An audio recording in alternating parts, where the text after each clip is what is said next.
아투TV 구독자 이벤트. 백세뼈 건강을 위한 2+2 이벤트. 하루 한 포로 관절 건강 및 골다공증 발생 위험을 관리하세요. MSM이란 관절 및 연골 건강에 도움을 줍니다. 식약처가 지정한 GMP 적용 기업에서 생산한 통관보라 믿고 복용하셔도 됩니다. 100세 시대 일양 통관보와 활기찬 제2의 인생을 맞이하세요. 이런 분들께 추천합니다. 노화로 관절과 연골 기능이 감소하신 분, 관절 사용이 잦은 운동과 등산, 걷기를 즐기시는 분, 계단을 오르내릴 때 무릎, 발목이 불편하신 분, 과체중으로 관절 건강에 유의해야 하는 분. 상담 전화 010-4487-0949.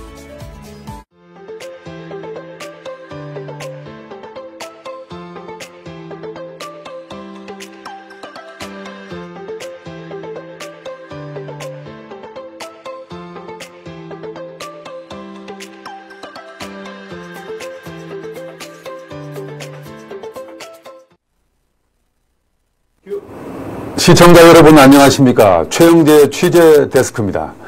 예, 아시아투데이 고성국 주필 지금 나와 계십니다. 주필님 안녕하세요. 네. 예. 네, 오늘도 고성국 아시아투데이 주필과 함께 지금 현재 긴박하게 돌아가고 있는 전국 현안을 진단해 보겠습니다. 특히 여당 중심으로 특히 지금 며칠 전에 한동훈 국민의힘 대표가 용산 윤석열 대통령과 회동을 가졌고 그 이후에 관련 논의들이 계속 나오고 있습니다. 오늘 지금 제가 바로 지금 뉴스원 통신뉴스원의 톱에 걸린 기사를 보니까 이렇게 걸려 있습니다. 주필님. 네. 한동훈 쌍따옴표 열고 11월 이재명 선거 전 김여사 관련 국민 요구 해소해야. 기사를 보니까 이제 헤어질 결심 한 것 같습니다. 좀 어떻게 보십니까? 주필님. 몇 분이 헤어질 결심, 네. 우리 최 국장 말씀대로 그런 표현들을 하시던데, 네. 저는 정확하게 표현하면, 절이 싫으면 중이 떠나는 거지. 네. 헤어지긴 뭘 헤어집니까? 예, 국민의힘은 수십 년 전통이 있는 자유파 정당입니다. 그렇습니다. 이건 한동훈이가 만든 것도 아니고, 맞습니다. 윤석열 대통령이 만든 정당도 아닙니다. 그렇습니다. 여기에 수십 년 이 국민의힘 이 당원들의 정말 피와 땀과 눈물이 서려 있는 곳이거든요. 이 당에 들어와서 정치하겠다고 들어왔는데, 이게 자기하고 안 맞으면 지가 조용히 떠나면 되죠. 네. 뭘 이렇게 분란들을 일으킵니까? 또, 조금 전에 우리 최 국장 말씀하신 그 발언이요. 다음 달 11월 15일 이재명의 선거법 공판 1심 선고가 있고 11월 25일에 위증교사 1심 선고가 있는데 그전에는 김건희 여사 관련 의혹을 좀 해소하는 뭔가 조치가 필요하다 이 얘기 아닙니까? 그렇습니다. 그러면 이 얘기는 특검법을 의미하는 것일 수밖에 없는데. 그렇죠. 김건희 특검법. 예. 자, 그러면, 11월 15일 이재명 선거 전에 김건희 특검법을 여야가 합의해서 처리하겠다. 이런 뜻 같은데. 맞습니다. 우선 이건, 두 가지 점에서 매우 잘못된 겁니다. 첫째는, 천하의 자범인 이재명이 사법 처리하고, 이건 그야말로 사법적인 문제죠. 천하의 자범, 맞습니다. 이 사법적인 문제하고, 김건희 여사를 특검으로 조사하겠다고 하는 야당의 공세와 여당의 그 반격이 있는 이 정치적인 사안 아닙니까? 그렇습니다. 이것하고 왜 갑자기 연계가 되는지 이해할 수가 없습니다. 그 시점이 뭐가 그렇게 대단한 무슨 뭐라고요? 국민의 지지가 돌아오지 않는다고 얘기를 하고 있습니다. 지금. 그거는 하기 나름이죠. 네. 한동훈이가 자기 역할을 제대로만 하면, 국민의 지지는 그게 따라서 오는 것이지, 마치, 모든 국민의힘의 지지율 하락이 또는 한동훈의 지지율 하락까지, 김건희 여사 책임인 듯이 지금껏 몰아왔잖아요. 그렇죠. 그 프레임을 그대로 연장해서 지금 얘기하고 있는 겁니다. 네. 두 번째 더 심각한 것은 뭐냐면요. 네. 특검법에 대한 국민의힘의 당론과 입장이에요. 네. 뭐냐면 지금 이슈가 되고 있는 특검법이 두 개 아닙니까? 네. 해병대원 특검법하고 김건희 여사 특검법이에요. 맞습니다. 둘 다 특검법이고 이 특검의 위헌적 요소와 독소적 조항은 똑같이 있잖아요. 그렇습니다. 그럼 특검과 관련해서 그동안 국민의힘이 당론으로 견제해 온 것은 뭐냐 하면 수사가 다 끝난 다음에 네. 검찰 수사든 공수처 수사든 네. 수사가 다 종료된 다음에 그 다음에 그래도 미진하면 그렇게 돼 있거든요. 네, 네. 그 해병대원 특검법은 여전히 공수처에서 수사 중이고요. 그렇죠. 수사 중입니다. 김건희 여사와 관련해서는 이 고발을 지금 항고한다는 것 아닙니까? 네. 그러니까 뭐 이게 서울 고등법원, 그러니까 고등검찰청, 네. 고등검찰청으로 이 고발 사건이 다시 올라올 가능성이 많고, 네. 그럴 경우에는 심우정 검찰총장이 서울지검 사건이 아니고 서울 고검 사건이기 때문에 수사권을 제대로 행사하겠다고까지 얘기하고 있잖아요. 네. 이게 수사가 사법적으로 완전히 끝난 게 아니잖아요. 네, 네, 네. 기소할지 안 할지도 지금 모르잖아요. 쉽게 말해서. 네. 그런 상태에서 그것도 기다려보지 않고 특검으로 간다는 게 말이 됩니까? 그런데 뭐 마치 그렇게 갈 듯 말 듯. 그 다음에 김건희 여사 특검법 관련해서는 한동훈이가 직접 한 말이 있어요. 네. 위헌적 요소가 많아서 반대다. 네. 그러면 이번에 다시 세 번째로 강행하는 종북 주사파들이 강행하는 김건희 여사 특검법은 그 위헌적 조항이 해소가 됐습니까? 아니죠. 더 나빠졌잖아요. 그렇죠. 아니 우리 국민의힘의 추경호 원내대표는 더 나빠진 그 특검법이다라고 분명히 규정하고 있잖아요. 맞습니다. 그럼 그걸 어떻게 해서 통과를 시킨다는 겁니까?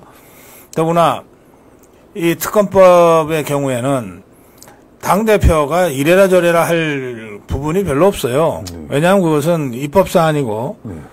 그리고 당론을 의총을 통해서 모아서 당이 당론으로 이 문제를 다루어 왔잖아요. 그동안. 그렇습니다. 그동안 특검법 재표결 하기 전에 다 의총 소집해서 당론 확인하고 들어간 거 아닙니까? 그러니까 한동훈 대표는 표결권도 없지 않습니까? 네. 그런 상태에서도 뭐 이탈표가 나와서 사실은 색출했어야 되는데 네. 그냥 흐지부지 넘어갔어요. 네.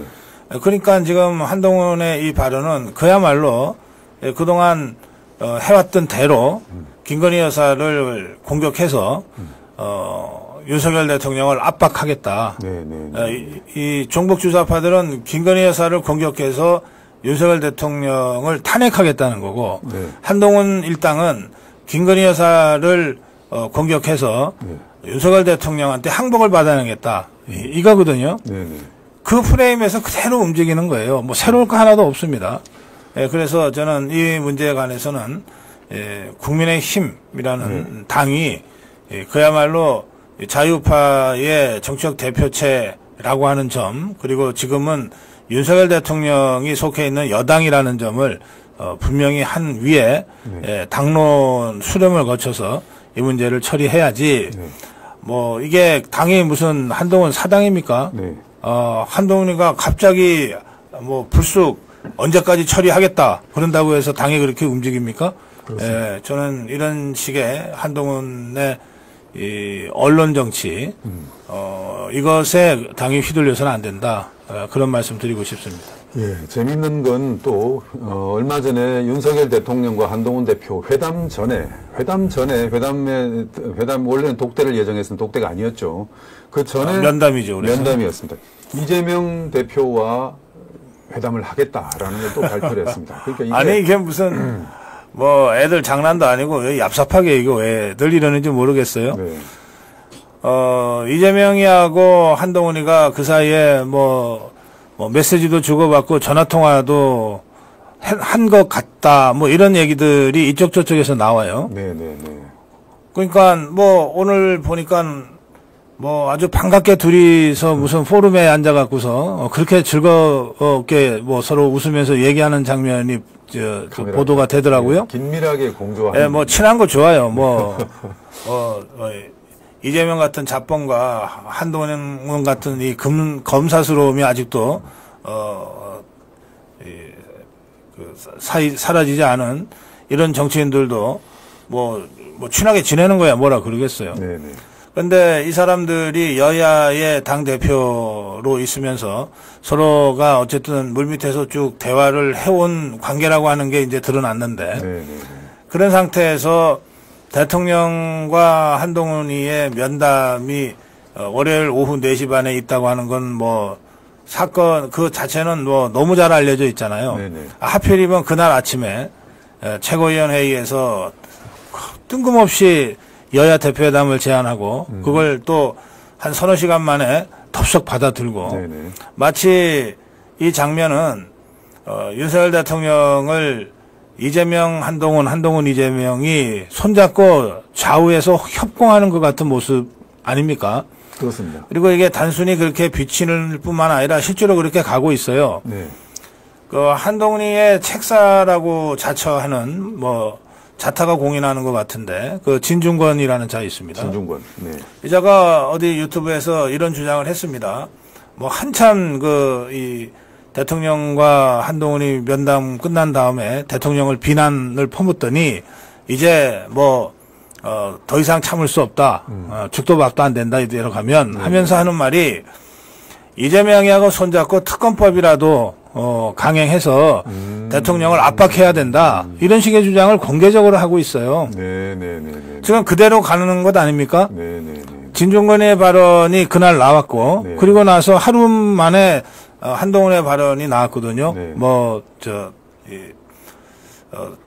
이재명 재판 전에 뭘 해야 된다는. 네. 이거는 뭐 그냥 연출자가 시키는 대로 연기하는 수준입니다. 이거는 아무리 정치판에 뭐 이 제갈공명과 같은 책사를 모시고 있는 대권 주자나 당 지도부라 하더라도 책사가 한마디 한다고 해서 그 다음날 바로 똑같이 그거를 쏟아내는 그런 정치는 없어요.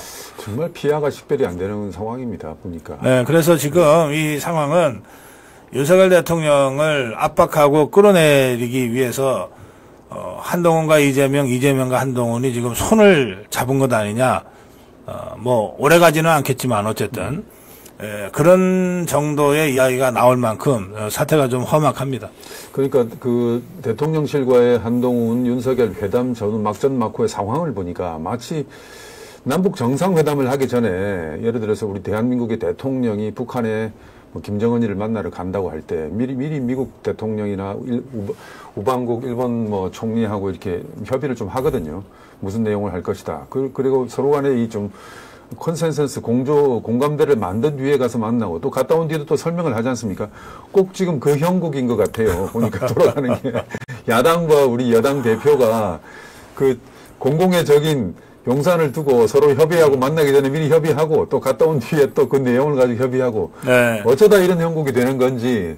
글쎄 지금 우리 최 국장 공공의 적이라고 하셨는데 윤석열 대통령을 몰아붙이는 게 그렇게 즐거운지 오늘 아주 두 사람 만나는 장면이 뭐 정말 깨가 쏟아지는 것 같더라고요. 참 우리 시청자 여러분 아직도 우리 우파 진영의 보수 진영에 보면은 한동훈 대표에게 미련을 갖고 있는 사람들이 꽤 있습니다. 그래서 우리 아투TV나 아시아투데이처럼 한동훈 대표를 공격을 하고 나오면 우파 분열하지 마라 막 이런 식으로 걱정을 많이들 하고 있거든요, 실제로. 그런데 지금 요새 돌아가는 형국을 보면은 우리 편이 아니라는 그런 것이 점점 더 확연해지고 있습니다. 우리 아시아투데이나 아투TV는 한동훈이를 공격하는 게 아닙니다. 시시비비를 가려서 정도로 가는 정도 방송을 하고 있는 거죠. 잘못된 걸 잘못했다 그래야지 그러면은 잘했다 합니까? 최근 한동훈이가 절대 해서는 안 될 짓을 두 가지 하고 있는데요. 첫째는 윤석열 대통령과의 면담에서 대통령을 대놓고 협박한 겁니다. 이렇게 얘기했다 그러죠. 지금까지는 김건희 여사 특검법을 막아왔는데, 그런데 설득하는 게 쉽지 않았다. 그런데 특단의 조치가 취해지지 않으면 다음 특검법 재표결 때는 자신이 없다 이랬다는 거예요. 표현을 그렇게 했지만 내가 요구하는 특단의 조치를 취해주지 않으면 김건희 여사 특검법 통과시키겠다는 얘기랑 똑같은 거거든요. 지금까지 두 차례의 재표결에서 다 이탈표가 4표 나왔는데, 한동훈 측에서는, 이건 한동훈 쪽 편은 아니라고 그랬어요. 네. 그러면, 다음에 세 번째 재표결 때도 뭐 4표는 이탈표 나올 수 있죠. 지금까지 나왔으니까. 그러나 한동훈과 한동훈 일당들이 움직이지 않으면은 더 나올 리가 없잖아요. 그렇습니다. 그런데 뭐 막기 힘들다 어쩌고 저쩌고 엄살 떨듯이 하면서 이건 협박을 한 건데요. 그건 한동훈 세력이 가세해서 이재명 세력과 손잡고 김건희 여사 특검법 통과시키겠다는 엄포고 협박 아닙니까? 네네네. 어떻게 감히 대통령한테 협박을 합니까? 김태흠 충남도지사 있죠. 그 얘기 했죠. 예, 충남도지사가 어제 모임에서 한동훈과 관련된 얘기를 했습니다. 뭐라 그랬냐면, 면담 직후에, 김태흠 지사가, 페북에다가 한동훈이 너무 가볍다. 관종 같이 행동한다. 이렇게 좀 비판하는 글을 올렸더니. 그것도 하고 대통령과 신뢰회부를 먼저 해야 됩니다. 그러니까 이 한동훈이가 전화를 해서 자기한테 항의를 했다는 거거든요. 항의를 했는데, 그 항의할 때 한동훈이가 뭐라 그랬냐면, 아니, 어떻게 우리 당원이 당대표를 욕할 수 있냐고 항의를 했다는 거예요. 김태흠 지사는, 그게 무슨 항의냐, 비판이지. 그런 비판도 못 받아두냐, 당대표가 이러고 말았다는데, 어쨌든 한동훈은 그거를 이제 자기를 욕했다고 본 거예요. 자, 그러면, 당의 중진이고, 대권주자 중에 한 사람인 김태흠 충남도지사가, 당대표 한동훈이한테 이런 비판과 지적을 하는 것은 절대 해서는 안 될, 당대표한테 욕하는 절대 해서는 안 될 짓이고, 당대표가 대통령을 대놓고 협박하는 거는 해도 괜찮고, 뭐 이런 게 있어. 아니, 그럼 말이 안 되잖아요. 우선, 절대 해서는 안 될 짓을 하나, 2개 했다 그러면 그 중에 하나가 그거고요. 또 하나는 뭐냐. 이제 면담이 끝난 다음 날입니다. 뭐, 한동훈이는 충격을 받았는지, 그날 밤에 예정했던 언론 브리핑도 안 하고, 그 다음날 오전 일정도 안 했다는 거 아닙니까? 신문 만들기 힘들었습니다. 그리고 나서 이제 오후에 광화도에 거기는 선거에 이긴 감사 인사하는 자리니까 생색 낼 수 있다 싶어서 갔겠죠? 그리고 나서 저녁에 긴급 번개 때려가지고 한동훈 계보를 쫙 소집했잖아요? 만찬, 그런데 바로 그날 대통령은 어떻게 움직였냐? 대통령이 늘 뭐 기분이 뭐 좋았겠어요. 아주 불편했겠죠. 근데 그 대통령은 부산으로 가요. 그렇죠. 가서 어제 가셨죠. 세계 그 자원봉사 대회에 참석하고 범어사 방문하고 그렇게 합니다. 그런데 대통령이 지방 가는 일이 그렇게 흔치가 않잖아요. 그렇습니다. 그러면 통상적으로 그런 일정이 있으면 그 일정을 마친 다음에 그 지역에 있는 여당 국회의원들이나 지역 정치인들하고 뭐 저녁도 같이 먹고 뭐 좀 회포도 풀고 그러거든요. 근데 대통령은 어떻게 했냐면 그렇게 하려고 했는데 이게 지금 국감 중이다. 국감 중이다. 부산이니까 부산 지역의 국민의힘 소속 국회의원은 17명입니다. 한 명은 전재수는 더불어민주당이니까 빼고 17명의 국회의원 중에 대통령이 저녁 먹자고 하면 이거 안 올 국회의원이 누가 있어요. 그렇지만 이게 국감 중인데 국감 중인 의원들 뭐 내가 뭐 밥 한 끼 같이 먹자고 불러서 번거롭게 그러지 마라. 또 내가 의원들 모아놓고 밥 먹으면 부산 어디에선가 먹게 되는데 그럼 내 경원이 뭐니 그 시민들한테 불편을 주니까 없었던 거로 해라. 이렇게 한 거예요. 그런데 한동훈이는 지금 서울의 한동훈의 똘마니들도 국감하기는 마찬가지입니다. 맞습니다. 근데 그 국감 중인 국회의원을 뭐 21명인가 끌어 모았다는 거거든요. 그리고 그걸 갖고 자랑을 해요. 국감 중에도 한동훈이가 모여라 그러니까 몇 시간 만에 막 21명이나 모였다. 그게 자랑할 거리예요. 그래 놓고 무슨 얘기가 나왔냐 하면 그 모임에서 앞으로 정기적으로 만나자는 그 일종의 합의가 있었다고 누군가 얘기를 했어요. 네. 그럼 뭡니까? 개보정치 시작한다는 뜻 아닙니까? 당대표가 뭐 국회의원 108명이면 선수별로 지역별로 또 상임위별로 뭐 수십 개의 다양한 모임을 통해서 또 어디 당대표가 관리해야 될 사람들이 국회의원 뿐입니까? 어떤 면에서 국회의원은 원내대표가 주로 관리하면 됩니다. 오히려 국회의원 배지도 못 달고 고생한 원외당협위원장은 그보다 훨씬 많잖아요. 그리고 여러 당직자들도 있고 당에 수많은 원로그룹도 있고 있잖아요. 그렇습니다. 그런 사람들을 만나면서 격려하고 이런 일로 바빠야 되는데 아니 한창 국관 중인 국회의원 21명 거기에다가 김정혁이 포함해서 22명 갖고 세과시하면서 밥을 먹고 그리고 그걸 앞으로 정기적으로 모이자라고 뭐 결의를 했다는 등 완전히 개보정치 선언한 거 아닙니까? 그래서 김태흠 지사의 비판이 그래서 나왔구나. 네. 김태흠 지사 얘기가 그거 아닙니까? 아니 당대표가 그 자기 따르는 자기 소속 계보만 챙기냐. 그런 당대표 처음 봤다 그러는 거 아닙니까? 그러니까 한동훈이가 절대 해서는 안 될 두 가지 일을 순식간에 해치웠어요. 대통령을 대놓고 협박하고 그리고 자기 계보 정치를 시작해버린 거예요. 그래서 저는 이번 월요일부터 오늘 수요일까지 있었던 한 3일간의 뭐 길지도 않은 이 짧은 시간 동안에 한동훈이가 엄청 많은 일을 해치웠다. 그런데 그게 전부가 다 말도 안 되는 사고다.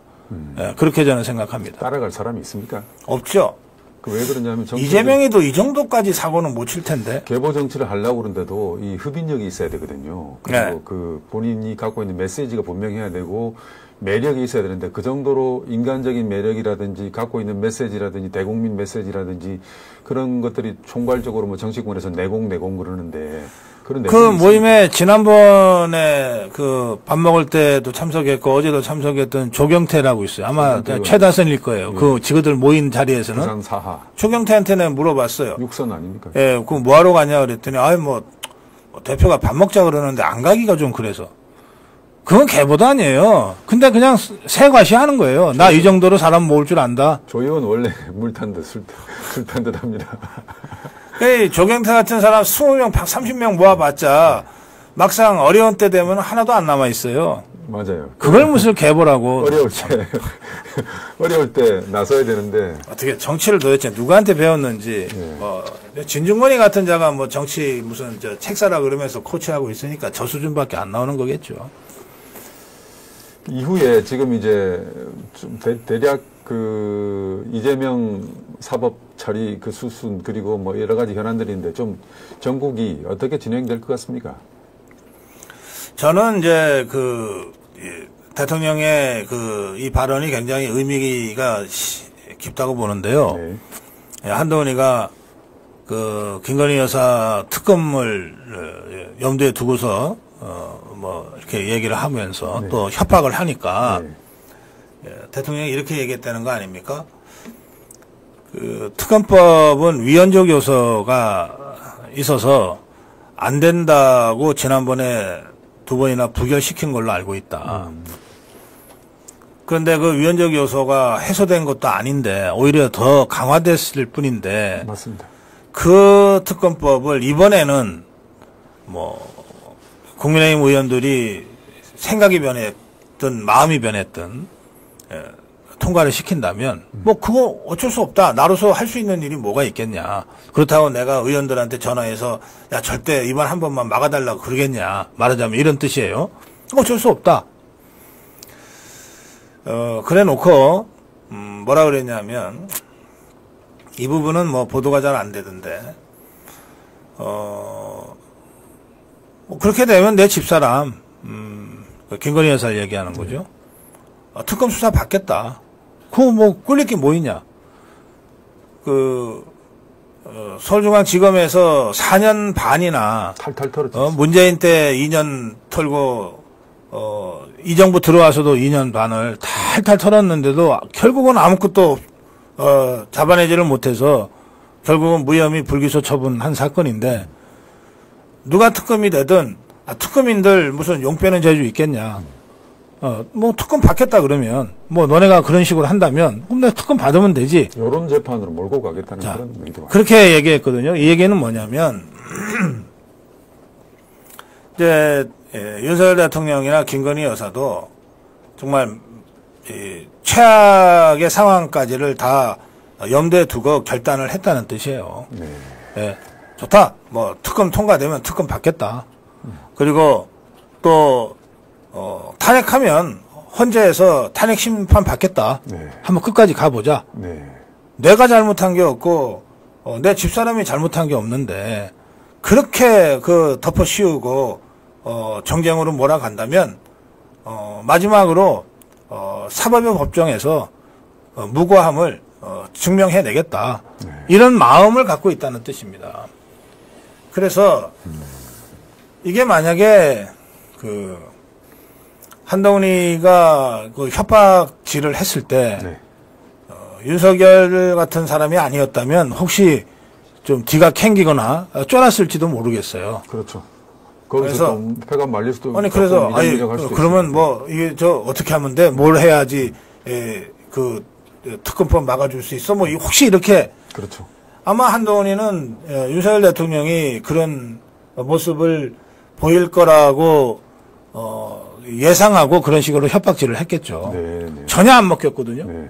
그러면 끝까지 가서 예를 들면은 정말 특검이 됐는데 김건희 여사가 특검의 수사를 받았는데 특검도 또 아니 4년 반 동안 검찰이 털었는데 안 나오는 걸 특검이 무슨 수로 없는 걸 만들겠어요. 그렇게 해서 무혐의 불기소 결정이 났다. 그러면 그 후폭풍을 한동훈이가 고스란히 다 감당을 해야 됩니다. 현직 대통령 영부인을 특검으로 갖고 갔는데 무혐의가 났다. 그런데도 아무 일 없었던 듯이 그냥 넘어갈 수 있어요? 정치적으로 망가지는 거죠, 본인. 망가질 뿐만 아니라 그 일당들 전부가 다 정말 엄청난 국민적 심판에 직면하게 될 거예요. 오늘 제목이 제2의 유승민의 길을 가나, 간다, 이렇게 박아놨는데요. 예, 그래서 저는 한동훈이가 쿠데타를 일으키려고 했다가 실패했다고 봅니다. 면담이라는 형식을 통해서 한동훈이가 지가 할 수 있는 모든 수단과 방법을 다 동원해서 심지어 이재명의 지원 사격까지 끌어대 갖고서 윤석열 대통령을 협박했거든요. 근데 전혀 안 먹혔어요. 오히려 끝까지 가자. 법대로 하자. 네. 원칙대로 하자가 대통령의 답이에요. 네. 그래서 그냥 물러난 거예요. 쫓기듯이. 네. 그래 놓고 뒤에 돌아서 가지고서 구시렁구시렁 그러는 거거든요. 그래서 저는 예전에 왜 그런 말이 있어요. 김영삼 대통령이 얘기한 것 같은데 뭡니까? 성공한 쿠데타는 처벌할 수 없다. 역사의 심판에 맡기자 그랬어요. 네? 그 이제 그 말의 이면에는 뭐냐면 실패한 쿠데타는 혹독한 대가가 따른다는 말이기도 합니다. 네네. 예, 저는 이제 한동훈 일당이 그 혹독한 대가를 두고두고 치를 일만 남았다. 치를 것입니다. 그렇게 생각합니다. 네, 우리 국민들이 가만히 있지 않을 것 같습니다. 네. 박사님, 좀 할까요? 예, 이쯤 예. 하시죠. 예. 예. 제가 일주일에 2번 나오는데 나올 때마다 그래도 광고 한 말씀은 드리고 가야 됩니다. 통관보입니다. 통관보. 네, 이건데요. 뭡니까? 통관보는 이게 관절에 좋습니다. 예. 우리 최 국장한테는 아직 해당 사항이 없습니까? 아직 해당 안 됩니다. 계단 오르락 내리락 할 때 무릎이 시큰거리거나 그러지 않아요? 매일 술 먹고 다녀도 아직 그런 일은 없습니다. 부럽네. 이제 50대 후반부터는 관절에 이상이 없어도 관리에 들어가야 돼요. 네네. 근데 특히 이 통관보는 관절과 뼈, 그리고 연골 있죠. 연골이 중요해요. 예, 이거를 좀 보강해주고 보완해주는 그런 건강 기능식품이에요. 네네. 그래서 이 칼슘이 특히 많이 들어있습니다. 이 통관보입니다. 통관보. 이 통관보를 다들 이제 나이만 들면 좀 다들 삐걱삐걱 하거든요. 손가락 마디마디가 좀 삐걱거리고 그래요. 예, 그래서 이 관절과 뼈 연골에 좋은 건강기능식품 통감보를 제가 오늘 여러분께 강력 추천드리고 오늘 여기서 물러가겠습니다. 여러분 고맙습니다. 네, 수고하셨습니다. 예, 수고하셨습니다.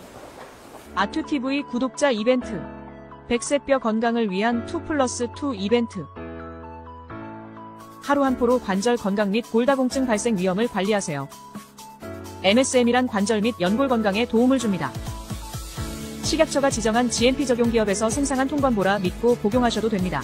100세 시대 일양 통관보와 활기찬 제2의 인생을 맞이하세요. 이런 분들께 추천합니다. 노화로 관절과 연골 기능이 감소하신 분, 관절 사용이 잦은 운동과 등산, 걷기를 즐기시는 분, 계단을 오르내릴 때 무릎, 발목이 불편하신 분, 과체중으로 관절 건강에 유의해야 하는 분. 상담 전화 010-4487-0949. 네, 최영재 취재 데스크 2부 순서 시작하겠습니다. 아까 고성국 주필과 함께 말씀 도중에 나온 이제 그 여러 가지 이런 문제들이 나왔는데 지금 전국을 뜨겁게 달구고 있는 바로 이 명태균 씨와 관련된 이분의 광폭 행보에 대해서 좀 제가 좀 이렇게 보도판을 통해서 설명을 해드리겠습니다. 명태균 씨의 이 스토리가 상당 부분 말입니다. 바로 22년 전에 대선 전국을 흔들어버리고 강타해버린 김대엽 병풍 의혹과 병풍 스캔들과 닮아 있습니다. 다행히 대선과 관련 없는 이제 좀 평온한 시기에 이러한 거짓 스캔들이 터져 나와서 다행인데요.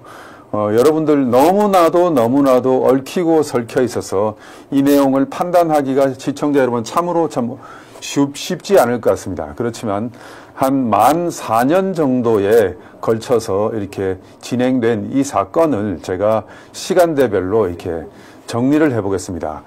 국민의힘 지도부가 이 명태균 씨의 혀끝에 놀아났고 그리고 이분의 행보에 다 이용당한 이런 측면이 있습니다. 그래서 이 사건을 시간대별로 제가 좀 구성을 하고 설명을 해드리겠습니다.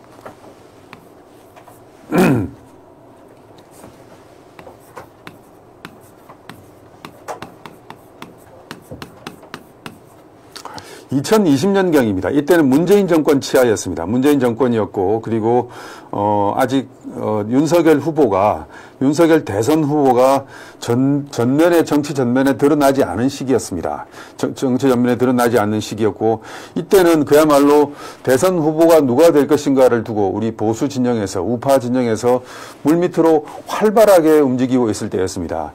그때 이 진영 우파 단일화 후보 단일화라는 이슈가 이때는 주요 이슈였고요. 그리고 여러 주체들끼리의 대선 후보를 누구를 만들 것인가를 놓고 서로 갑론을박이 진행되던 그런 시기였습니다. 그때 주요 주자로 여러분 아시죠? 이 김종인 전 의원이 이 무렵에 유력하게 보수 진영에서 이 교통 정리를 하는 사람으로 활동하고 있을 때였습니다. 이 명태균 씨, 이강산 PD 얼굴 사진 나와 있습니까? 아까 자료 드린 거 있을 겁니다. 이분입니다. 그러니까 이 명태균 씨는 본인은 이 이야기를 들으면은 이제 좀 기분이 나빠할지 모르겠지만 일종의 나쁘게 말한 브로커입니다. 정치 브로커입니다. 그렇지만 전략가입니다. 제가 정치부 기자 생활을 지금 대략 한 1995년부터 시작했으니까, 김영삼 정부, 그리고 김대중 정부, 그리고 노무현 정부, 이명박 정부, 박근혜 정부, 문재인 정부, 그리고 윤석열 정부, 한 6, 7개 정권을 제가 취재를 다녔습니다. 취재를 하고, 그리고 그 정권 교체기에 그 대통령 선거라든지 국회의원 선거라든지 이런 주요 선거들을 다 이렇게 제가 지켜봤는데요. 꼭 이런 인물이 나옵니다. 명태균 씨 같은 인물이 정치권 여의도 정가에는 꼭 있습니다. 그런데 이런 사람들이 항상 복수의 이런 전략가 내지는 브로커들이 활동을 합니다. 활동을 하고 이 서려는 사람들의 특징은 늘 자신이 최고라고 얘기를 합니다. 그리고 자기가 가지고 있는 능력을 10의 능력을 가지고 있으면 20의 능력, 30의 능력이라고 부풀립니다. 부풀리고 또 항상 주요 인물에게 이런 명태균 씨 같은 분은 이렇게 접근을 합니다. 그래서 그 주요 인물과 아주 친분 관계를 만듭니다. 친분 관계를 만듭니다. 그래서 그 주요 인물과의 친분 관계를 이용해서 또 더 센 인물로 접근을 합니다. 이렇게. 그래서 A에 접근을 해서 이 A와의 친분을 중심으로 해서 B로 건너뜁니다. B로 건너뛰고, 그러면 또 이 새로운 더 높은 C가 있습니다. 더 높은 C는 이 B라는 인물을 보고 이런 전략가, 명태균 씨 같은 사람을 더 신뢰를 하게 됩니다. 점점점 이렇게 올라갑니다. 이렇게 파이를 키우는 그런 보통 특징을 가지고 있어요. 그래서 2020년경에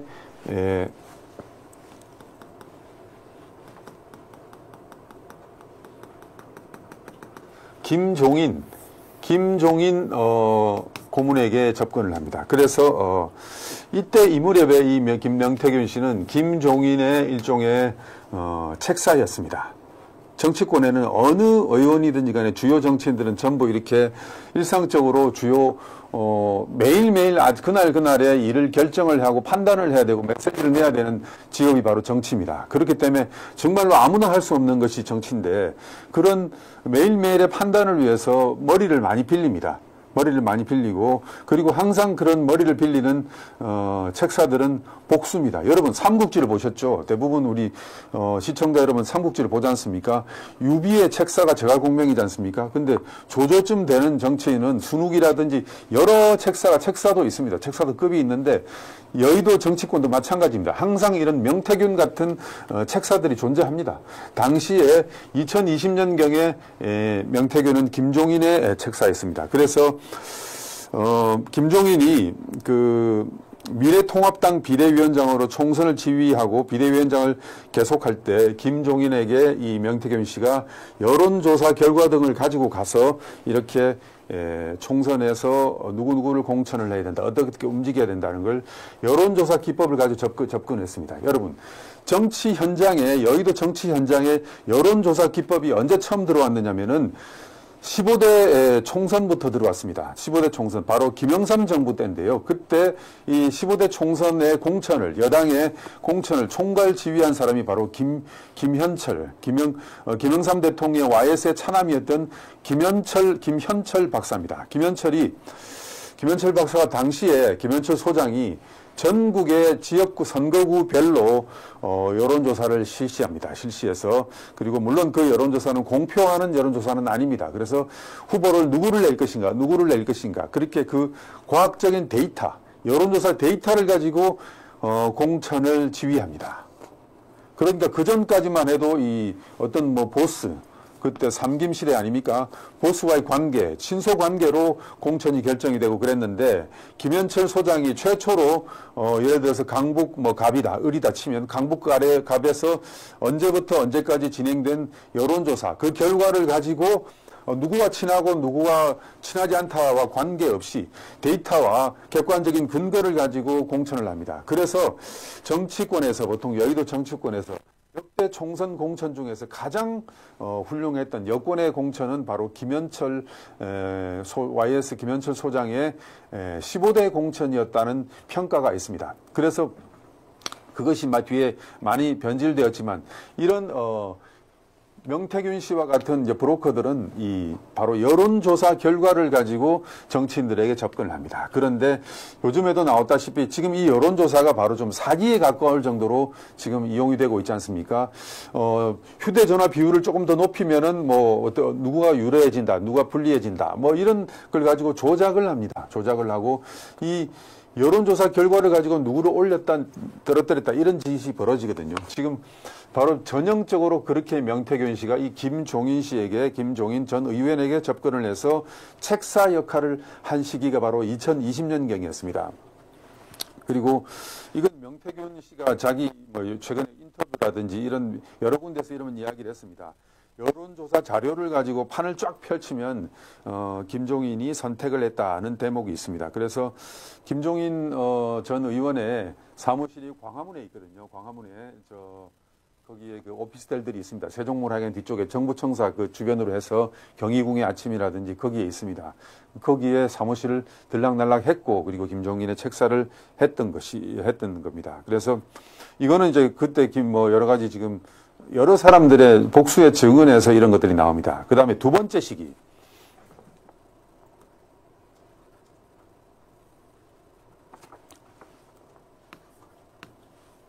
두 번째 시기입니다.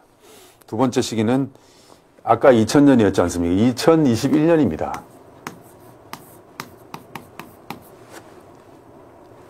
(4월) 점점 이제 대통령 선거와 이제 그 시기로 흘러가고 있습니다. 사실 이때만 해도 말입니다. 이제 여러분 기억나시죠?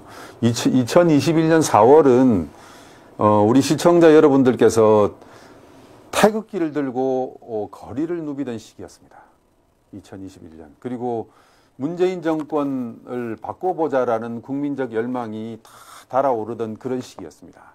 이 무렵에 유일하게 그 당시에 근데 사실 현실 정치는 도대체 이 문재인 정권을 갈아엎을 수 있는 정치 세력도 나오지 않았고 그리고 희망도 보이지 않는 암울한 시기였습니다. 여러분 잘 알고 계실 겁니까? 아실 거지 않습니까? 그때 거리에 쏟아져 나오는 우리 보수 애국 시민들이 얼마나 정권 교체를 외치고 다녔습니까? 바로 그 시기였습니다. 2021년 4월 이때 전국을 뒤바꿔버린 아마 여러분 생각을 해보시면 알 겁니다. 바로 서울시장 선거입니다.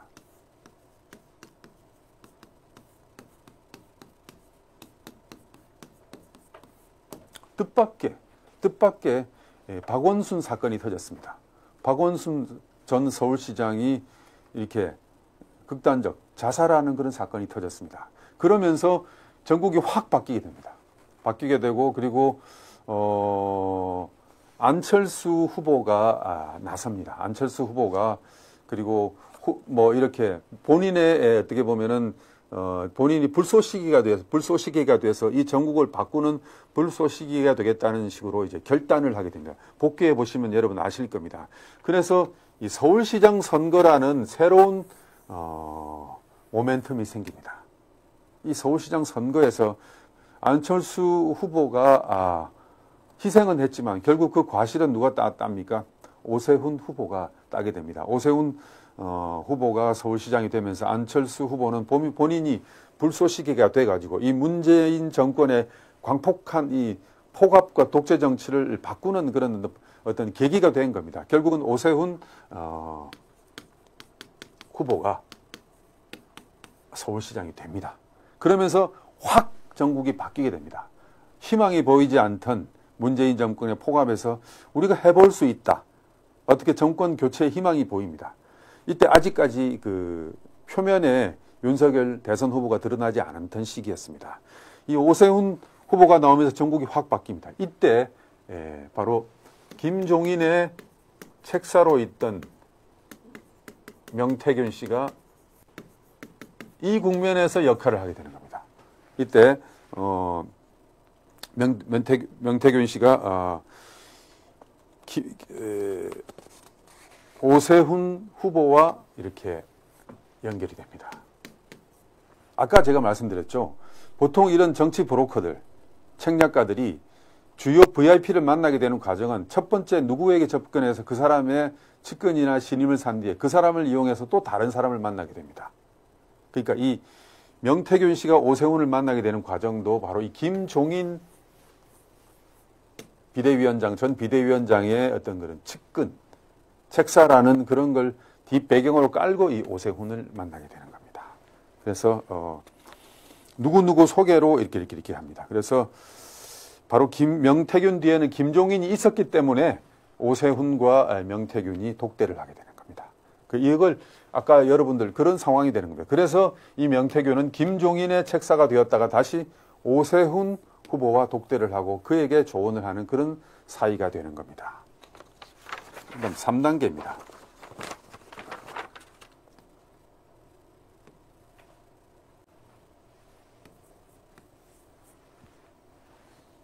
이제 2021년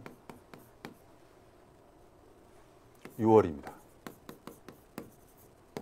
여러분, 서울시장 선거에서 정말 희망이 보이지 않던 보수 진영, 우파 진영이 우파 후보를 만들었어요. 오세훈 시장을 만들어냈어요. 이제 대선에 대한 정권 교체에 대한 희망이 생기기 시작합니다. 그래서 이 무렵에 이 명태균은 국민의힘 당대표 선거에서 이 무렵에 국민의힘 당대표 선거가 있습니다.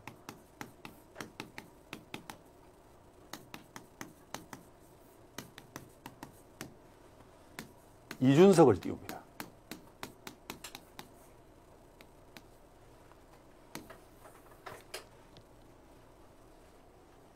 이때 이준석과 같이 이렇게 경쟁을 했던 후보가 바로 나경원입니다. 여러분 기억하시죠? 이 당시에 당심은 나경원에게 있었지 않습니까? 당원들은 전부 나경원을 지지를 했죠. 이준석에 대한 지지는, 이준석이 당원들의 지지는 거의 없었어요. 이준석이 어떻게 당대표가 될 수 있었느냐? 바로 여론조사, 그리고 조중동,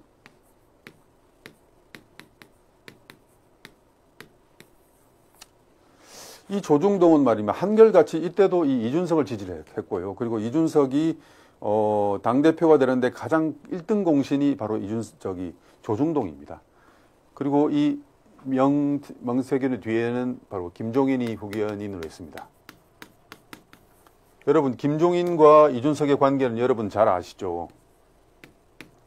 이런 상황에서 서울시장 선거가 끝난 뒤에 6월에 국힘 당대표 선거가 있을 때 처음에는 이 나경원 후보가 우세했지만은 이준석이 돌풍을 일으키지 않습니까? 그때 이 명태균의 역할이 나오는 겁니다. 명태균의 역할이 나옵니다.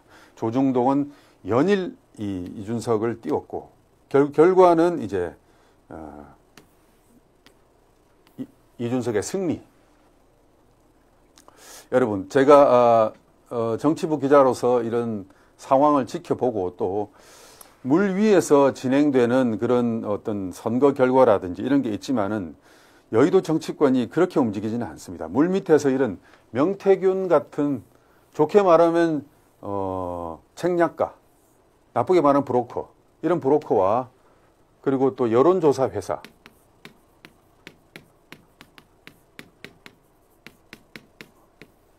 그리고 과도하게 정치화되어 있는 정치권과 손을 디디고 있는 언론인,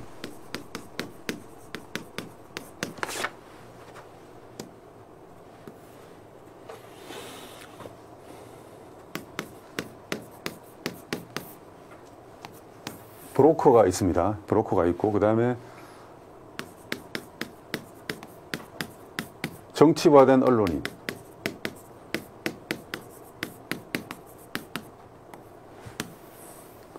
언론인이 있습니다. 그 다음에 여론조사 회사가 있습니다.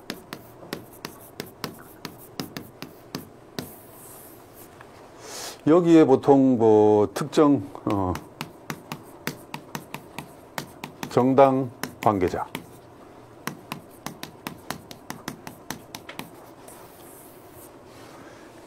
일, 이, 삼, 사, 요 네 주체는요 여의도에서 공작을 하는 그런 단위입니다. 이런 단위가 모여서 끊임없이 회합을 가지고 어떠한 목적을 이루기 위해서 여론조사를 만들어냅니다. 조작을 하는 거죠. 보통 이런 걸 이제 기획을 누가 하느냐, 이 기획을 이런 브로커, 책략가가 기획을 합니다. 기획을 해서 한 방향으로 특정 후보를 몰고 갑니다. 특정 정당 관계자는 특정 후보겠죠. 그래서 이 후보를 당선시키기 위해서 특정 여론조사를 만들어냅니다.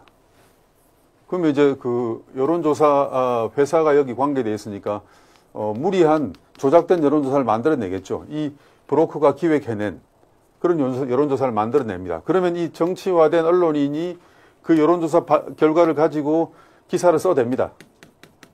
그럼 그 기사가 다시 기정사실화돼서 또 다른 기사가 나오고 이렇게 연쇄작용이 일어납니다. 결과적으로는 이 특정 후보가 아주 이득을 보는 구조가 되는 겁니다. 모두가 실제로는 이런 물밑에서는 이런 식으로 정치가 선거가 진행이 됩니다. 그건 매번 선거 때마다 그런 일이 일어납니다. 명태균 씨는 바로 이런 과정을 가장 잘 이용했던 사람입니다. 이준석 당대표, 21년 6월에 2021 이준석의 당선은 당대표는 물밑에서 이런 명태균이라는 브로커 그리고 이 이준석에게 유리한 결과를 만들어내는 여론조사 그리고 이 여론조사를 받아 쓰는 조중동에서 기사도 쓰고 뭐 칼럼도 쓰고 나오겠죠. 이준석 바람이 거세게 일어나는 겁니다. 그러면 또 밴드웨건 효과라고 이준석 바람이 일어나면은 이것이 대세가 돼서 다음 기사가 나오고 다음 기사가 나오고 이렇게 해서 이준석의 대세가 만들어지는 겁니다. 그래서 그때 그 선거 때 당심은 나경원이었지만은 여론조사 표가 압도적으로 많았기 때문에 이준석이 된 겁니다. 당시에도 여러분 아시죠? 여론조사 비율과 당원들의 비율을 어떻게 정할 것인가 치열하게 논쟁이 일어났지 않습니까? 결과적으로는 어쨌든 이준석 당대표가 됐습니다. 거기서 이런 명태균 씨 같은 브로커가 역할을 했고 조중동이 앞장을 나팔을 불고 했던 겁니다. 그 다음 단계를 말씀드리겠습니다. 그 다음에 네 번째 단계.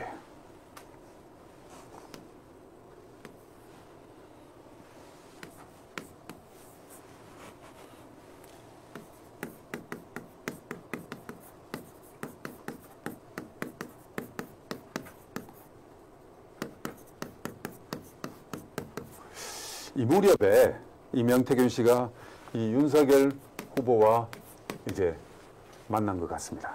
이 무렵에. 당연히 김건희 여사와도 접촉이 됐겠죠. 이 무렵에 이 당시 기록들을 보면 명태균 씨와 김영선 전 의원의 말을 종합해보면 명태균은 대통령 후보로 나설 결심을 한 윤석열 대통령을 대통령 후보 윤석열 출마 선언 전후로 만났다는 것 같습니다. 이게 이제 대략 2021년 7월경입니다. 여러분, 이 무렵에 윤석열 대선 후보가 대선 후보 출마 선언을 합니다. 이 무렵에 바로 이 명태균 씨가 윤석열 후보 측을 만납니다. 그래서 여기에 김영선 전 의원이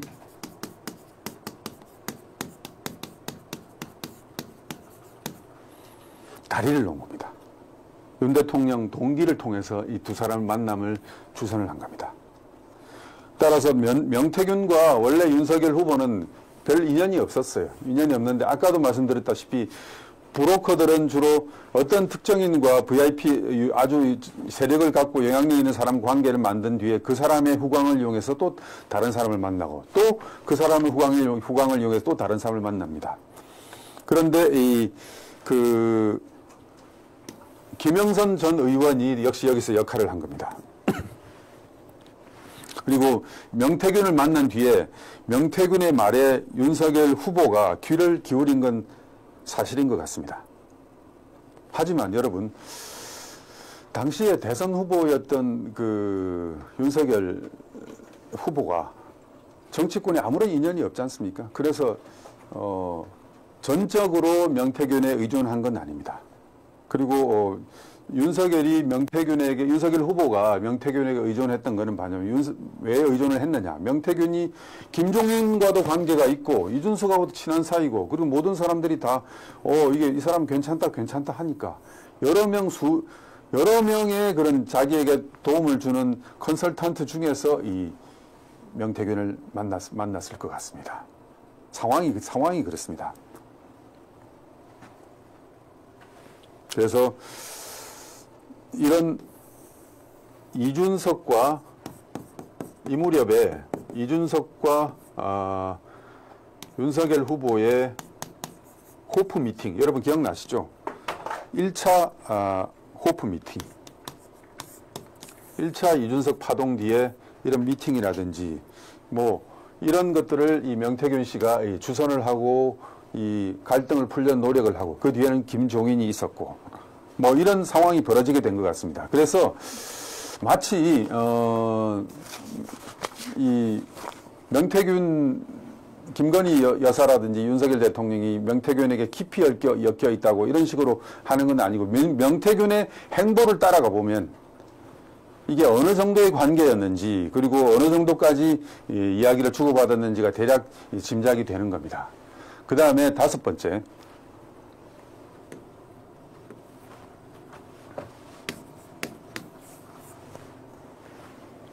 또 조금 2021년 7월에서 더 세월이 흘러가지고 가을이 됩니다. 10월, 11월이 되는데요. 김건희 여사의 요즘 언론에 그렇게 나왔던 카톡 문제가 나옵니다.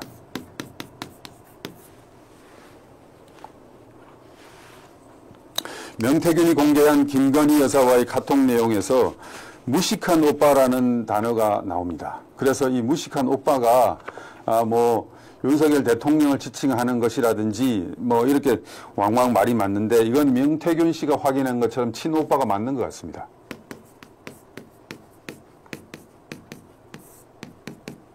김건희 여사의 친오빠가 맞는 것 같습니다.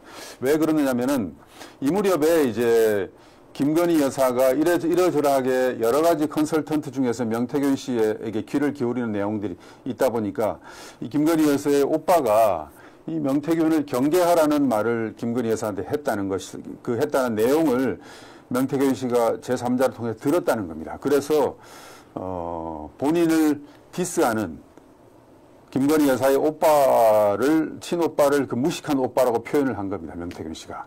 그래서 요즘 이렇게, 언론에 회자되는 친오빠 이 이야기가 나온 겁니다, 여러분.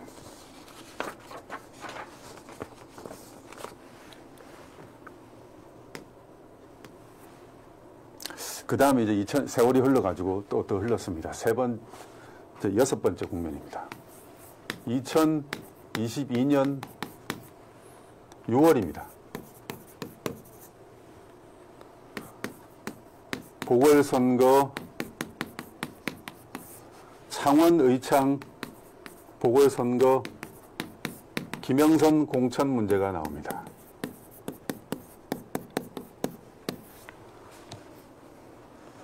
이 무렵에 안타까운 얘기지만 김영선 의원은 자력으로 후보가 될 상황이 아니었습니다.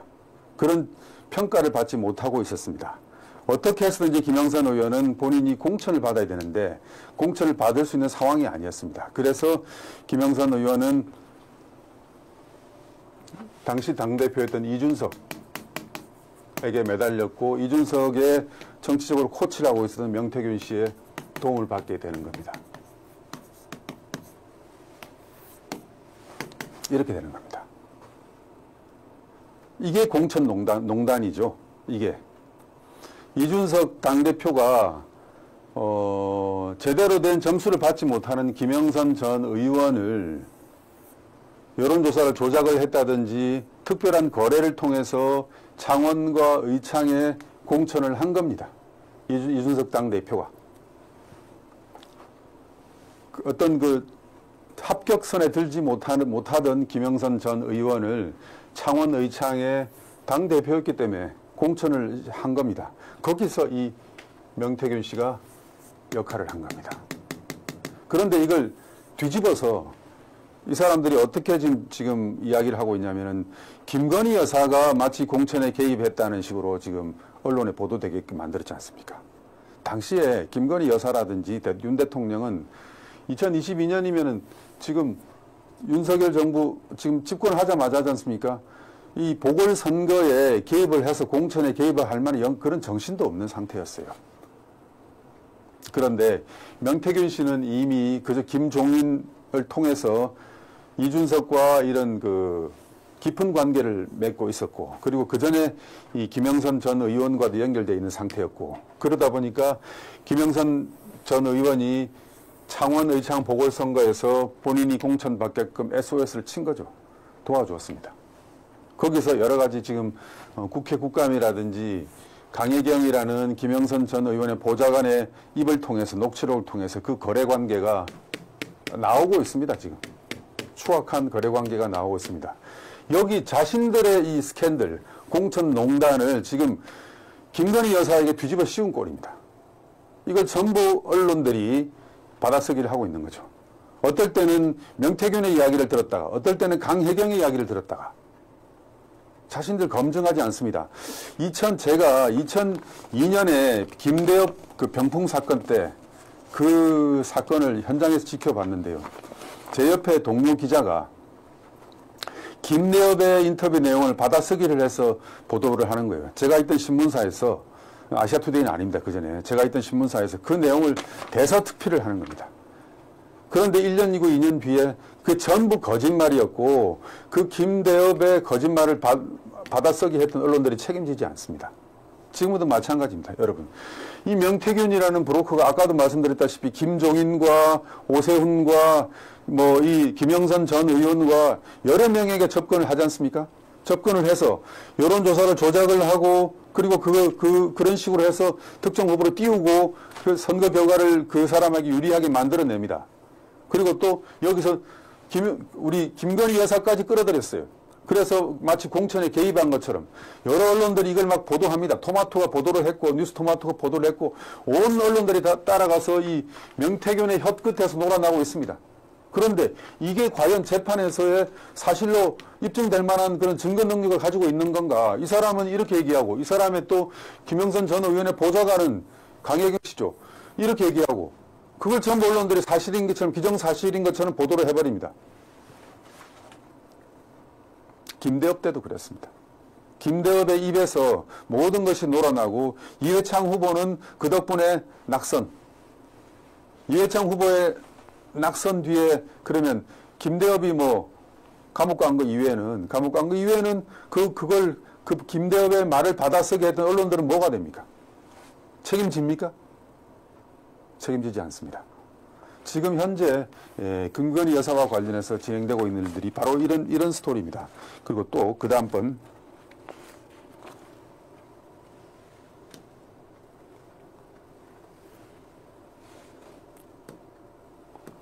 결과적으로 보궐선거에서 김영선 전 의원이 공천이 됩니다. 공천이 되고요. 그 다음에 7번 2024년입니다. 올해로 들어왔죠. 4월 지난 총선에서 김영선 전 의원이 보궐선거로 당선이 됐다가 컷오프 됩니다.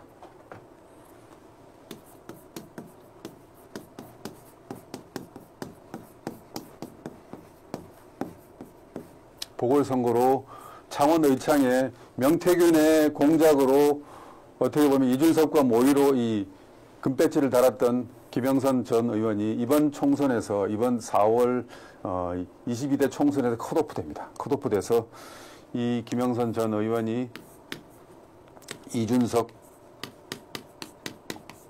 천하람과 또 정치 공작을 모의했다는 것이 지금 현재 나오고 있는 이야기들입니다.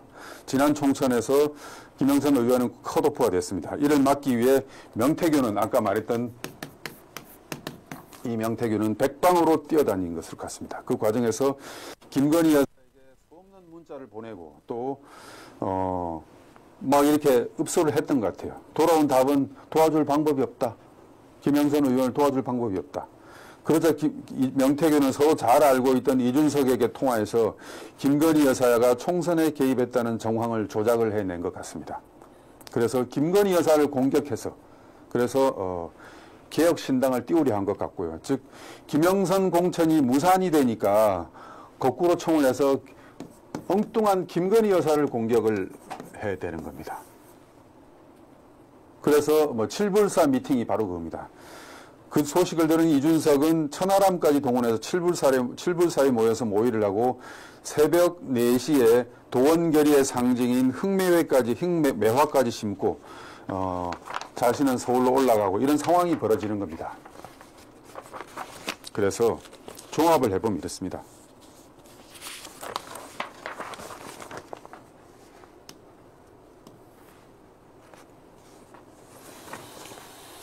시간대별로 제가 정리를 해보겠습니다. 1. 명태균은 김종인 책사 역할을 했습니다. 명태균의 대충 제가 명태균의 팔색조 행보 정도로 제가 써보겠습니다. 처음에는 김종인 책사를 역할을 합니다. 두 번째는 이 당시에 김영선을 접촉한 것 같습니다.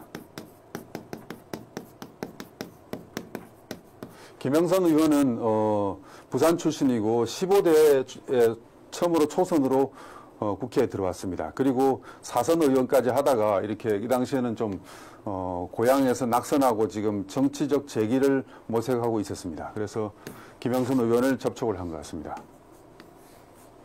세 번째, 서울시장 나선 오세훈과 연결됩니다. 오세훈과 연결이 됩니다. 명태균이. 네 번째, 당대표 선거에서 이준석을 띄웁니다. 이준석을 띄워서 당선을 시킵니다. 다섯 번째, 윤석열 대통령과 윤석열 후보겠죠. 윤석열 대통령과 이준석, 김종인을 중개하고 또 여섯 번째, 이준석을 통해서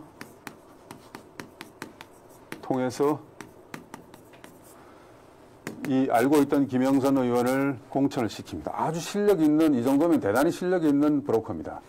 김영선을 보궐선거 공천 당선시킵니다.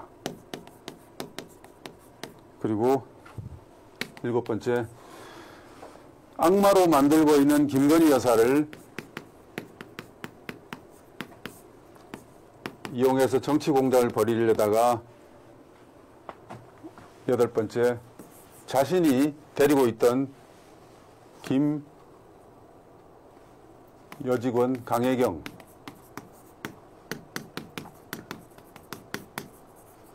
이 사건 전모들이 폭로가 되고 있는 겁니다. 여러분 복잡하죠? 그래서 이게 이국면 사건이 조금 삐져나오고 이국면 사건이 조금 삐져나오고 또 이국면 사건이 조금 삐져나오고 토막토막으로 보도가 되니까 이 전체 전모를 알 수가 없습니다. 그런데 이건 시간대별로 정리를 해보면은 명태균의 혀끝에 행보에 국민의힘이 완전히 놀아났구나라는 게 보입니다. 여러분. 시간대별로. 대략 2020년부터 지금까지 만 한 5년 정도 시기입니다. 대선 전입니다. 문재인 정부 시기부터 2020년부터 지금까지 서울시장 선거, 대통령 선거 이런 과정을 해서 연결로 하는 이 종횡무진 활동한 명태균의 이 행보에서 현재 이 전국이 이렇게 와글와글 떠들고 있는 겁니다. 여기서 한동훈 대표도 여기서 역할을 하려고 그러고 여기서 김건희 여사가 마녀 사냥을 당하고 있습니다. 또 이 국면에서 이 명태균이라는 인물의 어떤 이 행보에 따라서 상황을 이렇게 봐야 이게 보입니다, 여러분. 이렇습니다. 예, 최영재 취재 데스크 오늘 여기까지입니다. 지켜봐 주신 시청자 여러분 고맙습니다. 다음 주 이 시간에 다시 뵙겠는데요. 좀 더 깊이 취재를 하고 좀 더 많은 사람들을 만나서 다음 이 시간에는 좀 더 알기 쉽게 그리고 좀 더 현재 전국을 이해할 수 있게끔 해서 여러분들을 만나겠습니다. 다음 방송 시간까지 안녕히 계십시오.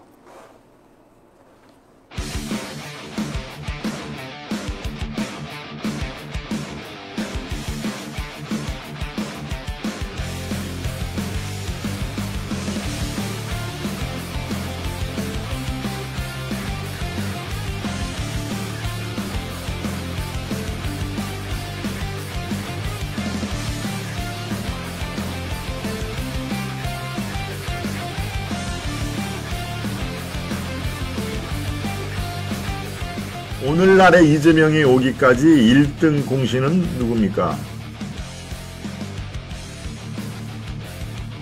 이재명은 지금 법인카드 가지고 다시 이제 소환 통보를 받았죠.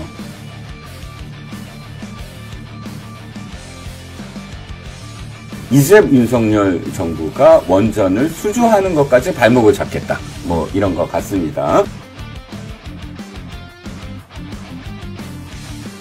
한동훈의 동력은 오로지 민주당 세력에게 나오고 있어요. 한동훈이 너무 잘 알고 있는 거죠. 지금 한동훈 대표는 당 내에서도 최상병 특검과 관련해서는 궁지에 몰리고 있는 겁니다.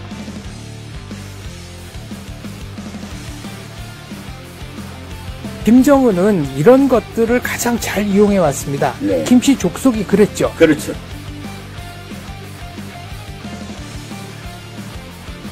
통합진보당이 생겨나서 그 다음 2012년도에 하는 거 보니까 민주노동당하고 하는 짓이 똑같아요. 똑같죠. 깡패, 살인마, 김성주에 대한 실체를 까발렸고요.